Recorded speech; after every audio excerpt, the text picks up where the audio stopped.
Thank you for tuning in to Serves You Right. My name is Andrew, and today we are talking to Parsa Riahi. Parsa is the CTO of DYNE, an enterprise that helps restaurants implement AI solutions. So I got to ask all of my burning AI questions. I was super excited to do that today. So without any further ado, here's Parsa. There's so many different industries that I'm sure that your talents could be good for. Why restaurants? Yeah. You want to know the investor answer or the fun answer? Do both, yeah. The investor answer is that, when we were in college, we were on the front line of the interns who were laid off during the pandemic, and we wanted to give back to the industry, and restaurants was a place that was near and dear to us in our university, and we took our local mom and pops and pubs and bars from 200 a day to 2,000 overnight with some simple AI automations that were the V1 of what became DYNE today. But the fun answer is that my co-founder and I really wanted a place where we can go and meet pretty women, and that just happened to be the bars and restaurants that were on our campus. And so when those things shut down, we said, well, how can we, do what young men do? And it just happened to be through a company that now is helping restaurants automate their marketing and do demand forecasting and competitive intelligence across North America. Sure. Did you have a lot of experience in restaurants before this, or was it just? I mean, my first job was in restaurants, and my family owns a nice little Italian place in Seattle, so some background there. But I'm a tech guy at heart, and I always thought that tech lives kind of in the world of bits and not in atoms. So it's all about what do you do in a software page, and not how do you actually create an impact in the real world. And my goal across this company has really been, how do you create technology that helps people to better appreciate, the nuts and bolts of these things, the actual hospitality of the industry, and creating meals for people, and not just doing back office chores and tasks. Yeah, for sure. And it's such an industry that could use it, and that's why I wanted to start by asking. It's, I work at a restaurant right now, and it's a lot of like grease-stained notebooks. It's a lot of handwritten prep sheets. It's a lot of humans at every touch point, and it's almost designed to be that way. But I think you envision a world where it's a little different.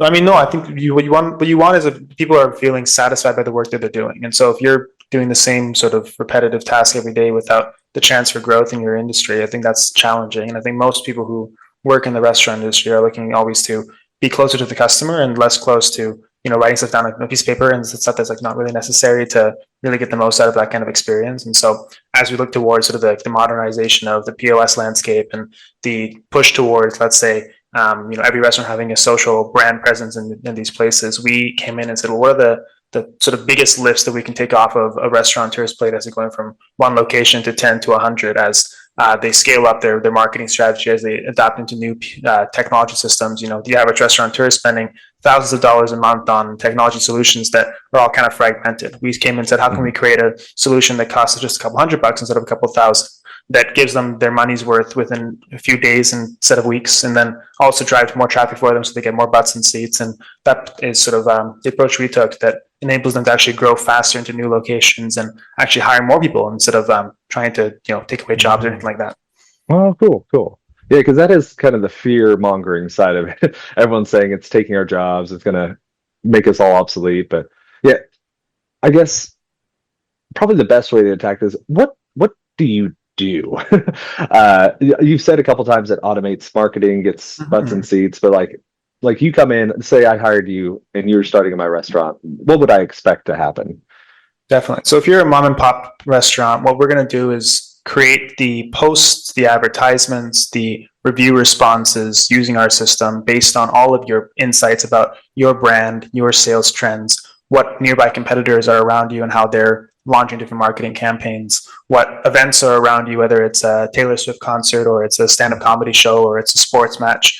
All of these things are taken into account to create that optimal marketing strategy that creates posts and advertisements across Facebook, Instagram, Google, creates the content for your email and SMS, and does that all through our system plugged into your account so that you don't have to lift a finger. You just have to say, go ahead and drive more traffic or increase my brand awareness or improve my total revenue. And because we plug into the POS systems, especially for our sort of larger customers who have 2+ locations, they plug it into the POS systems and they see the attribution of those marketing stats into not just clicks and impressions, but actual dollars in their store, the actual order volume increasing, and giving them that attribution from marketing to sales so that they don't have to hire an agency and spend thousands of bucks a month on that agency to give mediocre results. They can see it directly in their P&L statements that are generated by our system and actually create suggestions on, the optimal campaign to drive revenue and not just clicks. Okay.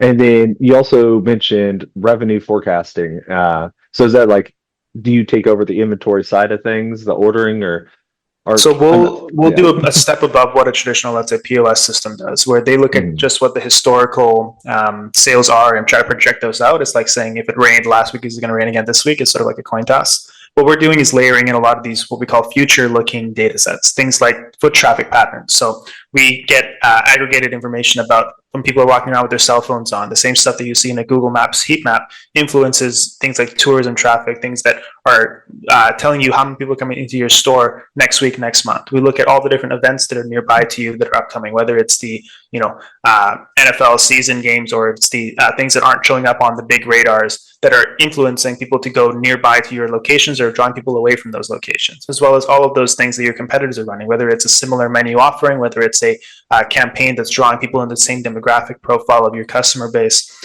and then also layering that in with things like weather and census patterns and demographic data to create this holistic insight about not just what's happening inside of your store, but what's happening in all of your competitors' store, as well as in the city surrounding you. And doing that for not just your one location, but across every location of your chain to say, if I want to look 3 months out into the future, what's my expected demand on the Tuesday in the morning shift? And how can I adjust my pricing? How can I create the right marketing strategy to turn my, Tuesday hours into a Friday rush, and do that all without having to actually read through all these different data points, but let the AI agents, as we call them, find those optimal campaigns, find those top revenue opportunities that you can click on and create the right marketing strategy or pricing strategy that draws people into your store and gives you that consistent revenue across the board.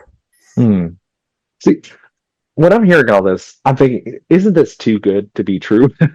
Like, can everyone use this? Or well, it's as much a tool as anything else. When you see a surfboard, you're not going to immediately know how to surf when you go out into the ocean. Similar to this, you sort of have to learn how to use the AI. And what we're always trying to do with our system is make it easier and easier to use. So, our customers love us partly because it works so well, partly because it takes about 5 clicks to get set up. And so, yes, there's a point about learning what your patterns are and learning your brand guidelines, learning your habits. And what we've been able to do, especially in that marketing tier, is reduce that time down to about a week. So from the time you first get started in our system to the week that follows, you'll have your first campaign running. It'll be seeing how it's working in terms of driving more dollars into your business. And it'll be actually optimizing in the back end about what's working and what's not. So it can find what's the actual optimal strategy that works best for your restaurant, for your brand. And so as it scales to more and more locations, we have these things called agents that run in the background so that you as a user don't have to go and actually look into each individual piece of information across all those stores, but it finds that best strategy that goes across your multi-location chain and gives you the ability to actually drive that campaign that goes and says, who are the top competitors in each one of my selected regions? What are the top types of events that my customers care most about? And how can I create the right, let's say, special menu promotion that turns every hour into a happy hour for my business? I like that. It's like, I wonder, that might be your tagline there. Every hour is a happy hour now. Yeah. So, okay, for the uninitiated, if I'm a big Harry Potter fan, so I'll say Muggle out there. Machine learning, artificial intelligence, we got the large language models. Where does this all fit in? Imagine I'm very simple, and just help me understand this. So AI is kind of a catch-all term. What we do is touch on both of the pieces you mentioned, the LLMs and the machine learning. So all of those campaign creator stuff, the stuff that spits out text from the inputs that it gets, is the LLM stuff, the large language models. And all the stuff that is machine learning is like your demand forecasting. We call it time series forecasting for the technically non-Muggle folks. But all that means is you're saying, I have a set of sales data from the past, and I'm trying to see how that trend goes up in the future. It's like a stock graph, but we're doing that for restaurant sales. and layering in those insights about not just what the past history of the stock is, but what are all the market conditions that make that stock go up and down. In this case, instead of external financial reports, it's about what are your competitors launching in many promotions, where are people interested in going tourism wise, event wise. What are the weather patterns that are influencing the trends? What are the social media hashtags that are trending in different food items that influence our expected sales for a given menu item? Okay.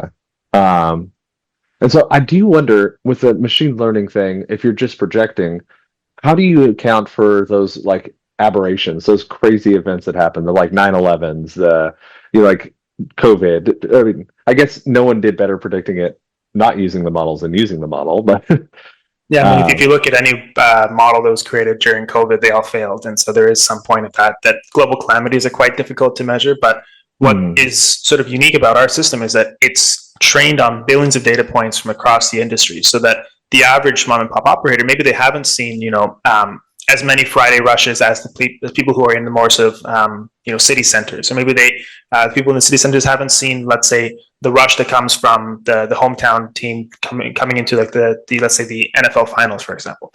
These kinds of trends that we see that build over time, that are sort of gradual in some state, are what we are able to actually see most. That it'll be different from year to year, different from season to season, but it'll be in the right direction, going up or down from day to day or from hour to hour. And it's those places where you can see that gradual shift in the trend that we adopt for and we account for in creating those campaigns. So that, let's say there's a growing interest in matcha tea items over a given week. We'll see that item taken into account across different competitors that are running those new matcha offerings, and say, here's the average price of the matcha offering that's in place with your competitors. Here's what you could offer based on your menu offerings and the demographics that you serve. And let's see if we can drive a campaign to drive people into your store for that matcha, coffee item, for example. Okay, cool. Yeah, so it is really more just like, I guess it's probably the wrong way to look at the most extreme examples first. It's more just those trends that are hard to tease out if you're a human. It's if you had 1,000 hours a day, you could definitely do what the AI does. The tricky part is, what do you spend your time on, right? And so if we can synthesize the most important nuggets of information down into one key system, that's exactly what we're going to be focused on, so that we can actually drive more traffic for the store on every average case, as well as most of the edge cases. But of course, adjusting for a COVID, it's quite difficult. But basically, everything but the COVID, you'll be ready for. Yeah, the home game, those sort of events that are more reasonable, that actually repeat, probably. I did want to ask, so this is something I hear a lot of, and I've never really understood the whole, like, what's the point? I've heard a lot of people talking about how training the systems and like personal identifying information is such a big thing. And I've never had someone who's in the AI space that I could ask, like, why is that such a big deal? Is it that you would actually leak that information through a system you trained inadvertently, or? So first off, we as a company never train our models with customer information that gets sent to other customers. So you will have your own model for each one of your stores and each one of your use cases, so that it's fine-tuned to the use case. Now, to your point about why do we do this, imagine I have 1,000 customers and they all have the same AI running for them. We're launching a campaign about coffee. Well, the wording is going to be almost the same across all those customers. And then it's kind of like a race to the bottom. It doesn't really work that well. But if I know that one person sells coffee with a particular barista that creates the art in a way that looks really nice, or one person that has a cafe that is situated with a nice view of the water, these kinds of nuances that are distinct to your business, that aren't going to be appearing in a general coffee campaign, are what we fine tune for and actually train the model on, to create it in a way that is following your brand guidelines, following the brand voice of your customers. We'll pull things like the reviews that every restaurant gets, and we'll see what are the keywords that people are mentioning most about a given store's items. Are there more positive sentiment about pizza, or are there some issues about the service? And then we'll use that to actually create the campaigns, tune on what customers are caring most about, so that it is not just fine-tuned for the particular brand, but down to the individual location by location level. What are the differences demographic-wise, interest-wise, and sales-wise, that we can actually create the optimal strategy for? And we run that for all of our customers, in clicks instead of in weeks and at the time in research.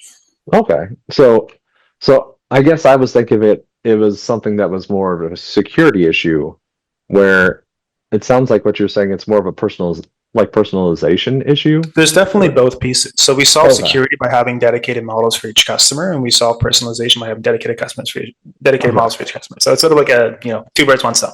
Got it. Got it. Okay. Yeah, I'd always wondered because I figured it had to do something with that. It just you never have someone you can ask that question to. Of Okay. course, happy to answer it. And then yeah, so if I have a coffee shop and at my coffee shop Fred's really good at foam, then my ads are going to be like that or something like that. Whereas you don't want everyone else advertising the foam if no one else is doing it or something like You that. want to Okay. be able to stand out from your competitors and not have them stand out from you. And so if you have a business that has a really strong strategy, whether it's relating to a particular item you sell or it's some sort of key thing that you guys do that no one else does, that should be brought to the forefront in the way that you use AI. And doing that through the regular ChatGPT just won't happen because it doesn't have that insight about the last 5-10 years of your business information. It can only process a little tiny context prompt. Okay. Got it. Um, in your opinion, what is it like? Imagine it's 2035. What does the restaurant look like? Is every restaurant doing some version of what you're doing here, or like me and you go to a restaurant? What do we see? What do we experience? I think in the past, restaurants were one type of thing that everyone sort of strove for, and now it seems like there's a lot of different fragmenting paths. So if you see, let's say, Travis Kalanick's company, Cloud Kitchens, is trying to make more of a delivery-based only offering, or if you see a lot of folks who are heading into the luxury restaurant space, a lot of players are trying to sort of cannibalize QSR, and then there's of course the mom and pops that will always be riding the different waves of the industry. What you kind of want as a industry strategies, what is a solution that can align all those different incentives towards what is not just best for the PE firms that buy these QSRs or for the big company CEOs who don't pay the Uber drivers and now will probably not pay the restaurant operators in these cases, but how do you actually make sure that the business owner, the small business owner, is benefiting from these systems? And so as opposed to saying like what does the industry look like, I sort of think how do you give the small business owner the tools to build up the industry that they want to see, rather than let the big companies define the path for them. And so what I find AI useful as is it's kind of that great leveler where it allows for mom and pop to compete with the large Starbucks chain, or for the average non-technical person to quickly get set up in those places where they're not necessarily as experienced, so they can spend more time with the customer doing things they actually love and less time on the boring back office stuff. And so in that, you sort of build like a ground up solution, grassroots solution that enables the small business owner to actually create the industry they're looking for, rather than waiting for the industry to define where they are going to be. And so the folks who jump onto these tools and get ahead of the industry trends are the ones who are going to be able to survive and thrive in this space and get those double-digit profit margins and everything that everyone's looking for. But the ones who sort of stay back and wait for the industry to catch up to them, it's going to be too little, too late, I think. Okay. Yeah, because I like what you said before, and I think it applies here, where if you spent those 1,000 hours, you could do what the AI does. It's just, do you want to spend those 1,000 hours? And in the past, if you had a mom and pop store, you were just spending all of your time working. Exactly. And the spare time you were marketing, and the spare time you were ordering and hopefully projecting correctly. And now you can take some of that load off. Okay. I like that. Exactly. Yeah. Because, right now I work at a restaurant that it's a group of about 100 altogether. Mm-hmm. And yeah, I can only imagine if I was also running the marketing in store, and also I had to set up all the inventory systems, and like you add all these different things, eventually it's like there's only 24 hours in the day. So Well, I'd definitely be curious to learn more about the work you're doing in your business, and if there's places that we can support, I'd be more than happy to offer my services. sure, yeah. So I'm guessing that this is a service that's so useful. Does anyone ever start and then leave, or is it pretty much like you start and you realize, oh, we keep this forever? It's one of those things that it gets better over time, and as part of our sort of product philosophy is I want to make sure that you can spend less time on my product and not more. We're not trying to get a social network that's like Facebook that you get stuck doom scrolling forever. The goal is how can I get my system set up so that I have this digital employee that's running my back office for me.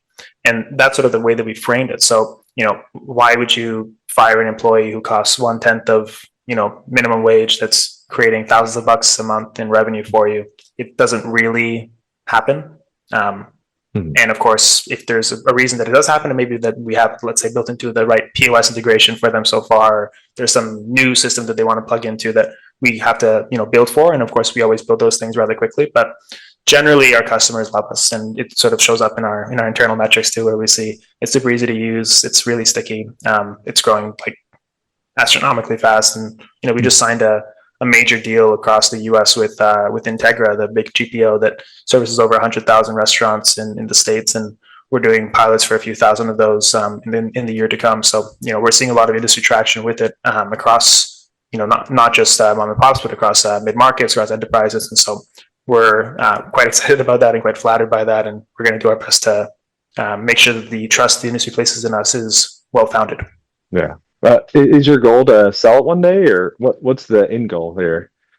I mean, I think every founder of every company says, "Oh, I want to get a big check," but my Wouldn't say no to a big check. Yeah. it's hard to say no to a big check, but I think my guiding philosophy is how can I spend my hours to create products and solutions for the largest group of customers who are going to create the most amount of impact for call it society, call it the economy. So I think like when you think of a small business, it's that most underserved part of the US and Canadian economies that really isn't touched by a lot of solutions in a great way, and you often have to subsidize the way to grow those places. And so creating tools that can enable that type of market to grow independently of any foreign intervention seems like the way to ensure that we give back sort of agency to sort of mom and pops, to business owners, to drive their outcomes. And so if I can best do that through a sale of the company to a bigger player like call it a Toast or a Square who can scale that up to the whole industry, that's great. And if we can scale it on our own to a place where it's moving faster and faster to create that outcome, then that's great too. But sort of what's best for the customer first, and let me come second. Is there anything that AI can't do? Is there something that you've run up as a problem that's like, we've tried this, but the HR in restaurants just it doesn't work, or something like that? Or I mean, I think we've tried to have AI find us love in these things as sort of the edges of the extremes. In the business world, think of it like it's not that it can't do things, it's that it ruins something. So when you have an AI take your order as a customer, I don't get to talk to a person, I talk to a robot, and it has like that kind of lack of hospitality. So I try to find places where can you bring the AI in that doesn't ruin the experience, but actually augments it. And so although it's a tool that could do anything if it really wanted to, it's not that we should let it do that and should actually promote that kind of idea. And so we always think about what are those lifts that are things that people don't enjoy doing, that are important to do, that are the critical drivers of business for the industry, but that also are sort of designed by programmers and can be automated by programmers. Whereas the restaurant experience, restaurants is like the world's oldest industry. It's been around for thousands and thousands of years. Why would an AI be the thing to solve the customer experience? Whereas marketing and social media is like, it's been around for 20 years, better than an AI probably tool that can actually solve that, so that you can stay back to, building in your community, having local experiences, what we're, evolved to actually be best at.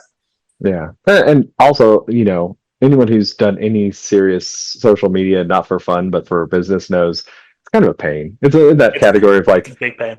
Like, I know I should be doing this. And, I kind of put it off till Tuesday afternoon. And then you're like, I guess I have to finally. So fair enough. Okay. Well, cool. I think that I hit actually all the questions I had. Is there anything major that I may have left out, or? Well, I'm always happy to chat with your listeners if they have any questions, so they can reach out to me, and we can set up a demo. We just got to go to dyneapp.ca, dyneapp.ca, and we can set up a call. And but what I'm most curious to learn about is sort of where you guys are implementing AI in your business. Maybe sort of give like a tactile sending off note for the listeners here, and how you are sort of thinking about your AI strategy from a business owner and restaurateur perspective, as opposed to for me telling you what to do. I'd love to learn about where you're actually interested in and where you're seeing this go. Oh, sure. I mean, the largest bulk of the time that I spend, because I'm the general manager that directs with other managers, it's staffing issues, organization, and ordering. Those are the big ones. And restaurant industry, ordering will kill you because you have a product that is perishable, and you order too much, it goes bad. If you order too little, you can't sell it. So you can always have to have this constant pressure to get it just right, and no more, no less. Yep. So, yeah, and probably, but ordering, I think, would be the one that would fall in. Yeah, Yeah, which, we've solved a bit of that with Integra. So they do procurement, and what they want to know most is like, how can I use the demand trends of DYNE to better suggest what items that my customer should order, so that they are actually staying ahead of that. And there's this idea called the bullwhip effect. So every 5% change in your demand causes a 10% change in your restaurant level supply. You have to be ready for those ups and downs. It's a 20% level for the Integras of the world who are providing that to the restaurants. And so when you can reduce that 5% error margin to a 4 or 3%, that's a 3 or 4% decrease in the labor in the inventory costs that a restaurant has to pay, and that's the difference between, as you probably know, profitability and not profitability, especially when it comes to yeah. perishable items. And so that's one of the places where we've always been really keen about is how can you ensure that you have that expected stock forecasting and demand forecasting that allows for you to create the right pricing strategy to, let's say, keep your top selling items selling in the right way, or maybe bring attention to items that aren't going to be running out as soon, and get those off the shelves, and all those places where you have those sort of things that you do as a GM every day, but maybe not in a way that is automated and streamlined to optimize for profit margins. Oh yeah, we are pencil, paper, and Excel. No joke. I hear you. Yeah, which most of No the worries. restaurant industry is, which is probably why you are doing so well, honestly. Well, I'd love to learn more about that after this call too, and see where we Yeah, can sure. help. Awesome. Yeah, and for everyone listening, I will have the link to DYNE in the show notes. Make sure that everyone can book a call. Yeah, thank you for taking a moment. Talk to No, us my today. pleasure, Andrew. Thank you so much. Thank you again for listening. That's the end of our show today. My name's Andrew, and this is Serves You Right. If you haven't, please subscribe to the show. Everyone who subscribes helps this show grow and get cooler guests on, and it sure does mean a lot to me. We put out new episodes every Tuesday and Thursday. We'll see you then. Thanks.